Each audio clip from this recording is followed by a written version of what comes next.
Well, udah lama nggak upload nih. Hello guys, terima kasih udah klik video ini. Dan kuharap kalian tetap tonton video ini sampai habis. Thank you and enjoy.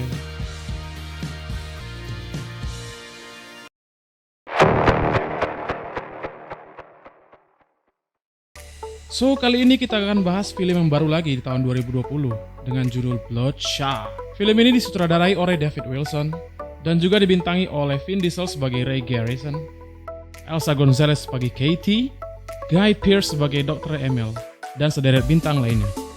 Film ini diangkat dari sebuah komik Amerika yang judulnya juga sama, yaitu Bloodshot. Dan katanya di komik itu, yaitu seorang superhero. Jadi basic film ini menceritakan tentang perjuangan seorang mantan tentara yang sadar kalau dirinya dijadikan alat percobaan dan akhirnya menjadi seorang superhero. Oke, tanpa berlama-lama, mari kita masuk ke filmnya.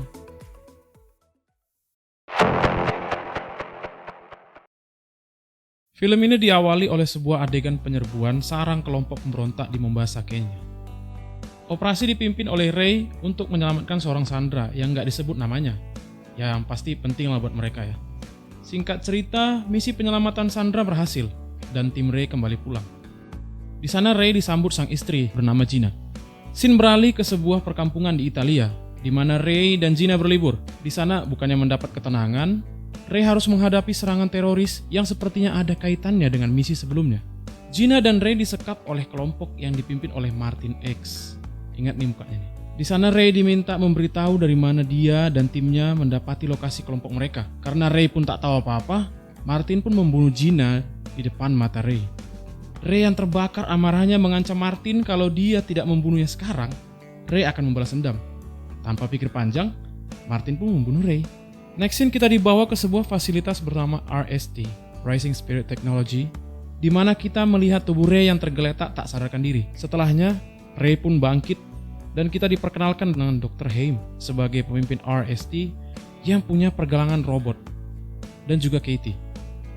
Dr. Haim mengatakan kalau tubuh Ray disumbangkan oleh pihak militer karena tidak ada keluarga yang mau mengambil jasad Ray ketika meninggal. Di sini nggak dijelasin kenapa dan kapan Ray meninggal, so agak membingungkan memang. Dan memang Ray pun sama sekali tidak bisa mengingat apapun, bahkan namanya sendiri. So next, Dr. Haim mengajak Ray berkeliling dan menjelaskan apa yang terjadi pada tubuhnya. Di sana dia diperkenalkan ke beberapa orang yang juga mantan tentara dan telah disembuhkan dengan menambahkan modifikasi di tubuhnya yang rusak. Dan Ray dalam kasus ini mendapat upgrade yang paling kompleks katanya.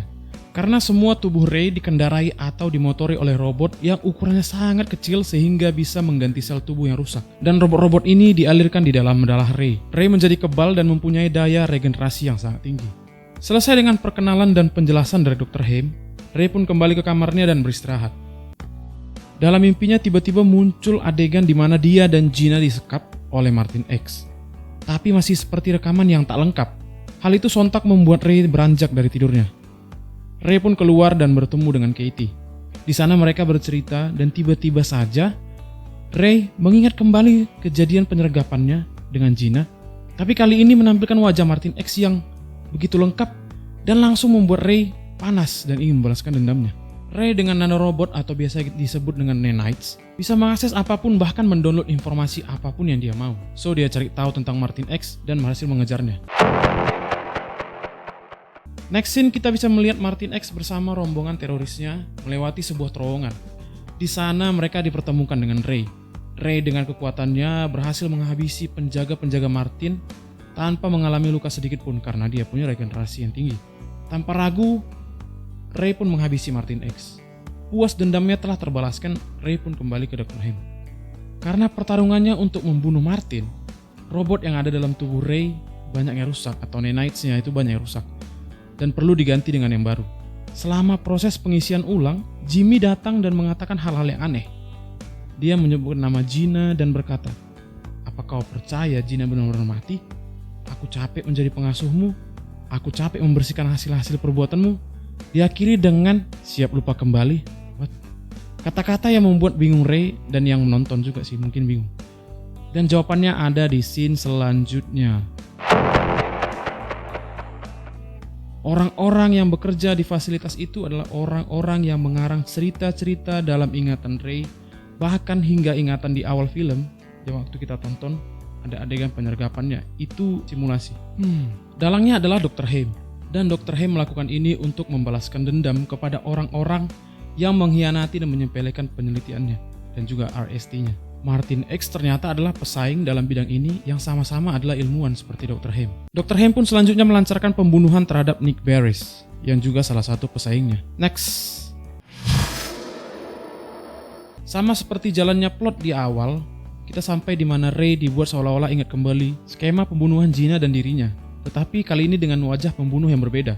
Sekarang pun berganti dengan Nick Barris. Ray pun pergi ke kediaman Barris. Jadi di sini kita tahu memang pola yang dilakukan RST untuk membunuh targetnya selalu sama. Sekarang omongan Jimmy mulai nyambung nih. Scene berikutnya berada di rumah Barris. Ray yang tiba di sana langsung menghabisi para penjaga.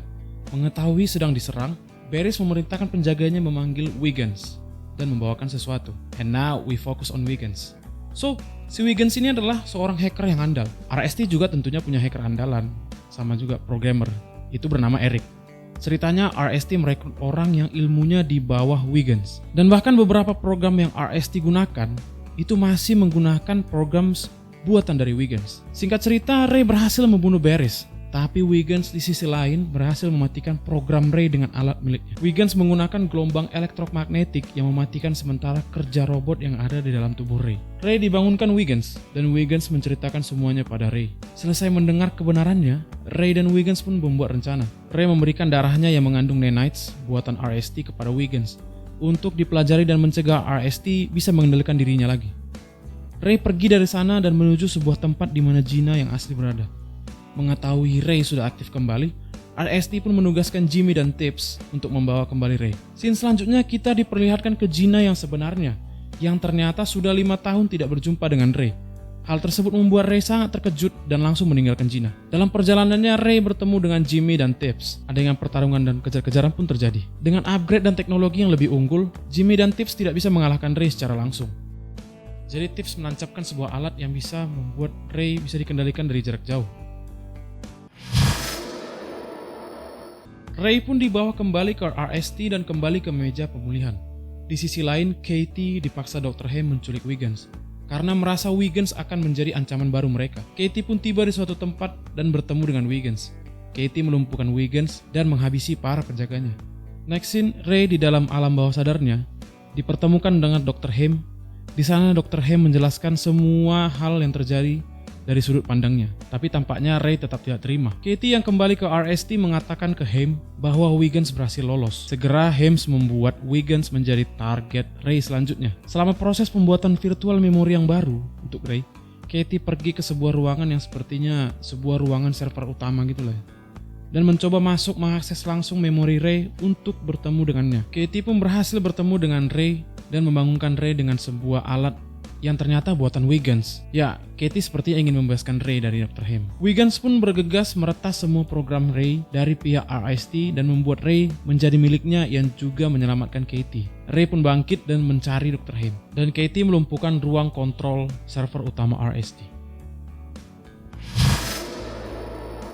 Scene selanjutnya, Ray diharapkan ke Jimmy dan Tips, yang sepertinya akan menjadi pertarungan terakhir mereka. Walaupun dengan menggunakan armor dan robot tambahan, tidak bisa membuat Ray kalah. So singkat ceritanya aja, Ray meningkatkan tenaga nanorobotnya atau nanites, itu seperti overclock lah kalau di komputer, untuk mengimbangi dan membunuh Jimmy.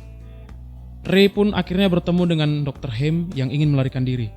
Dengan tenaga sisa, Ray menahan bom yang ditembakkan Haim ke dirinya.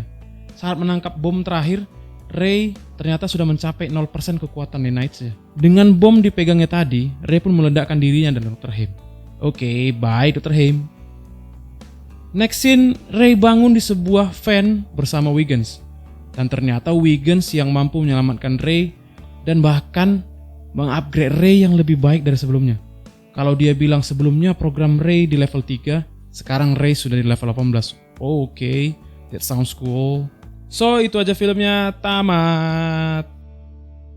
Ya, semoga film ini masih ada kelanjutannya ya. Namanya juga film superhero. Biasanya kan ada sequelnya, apalagi ini kan adaptasi dari komik. So guys, thank you for watching. Jangan lupa like, comment, dan subscribe. Bye-bye.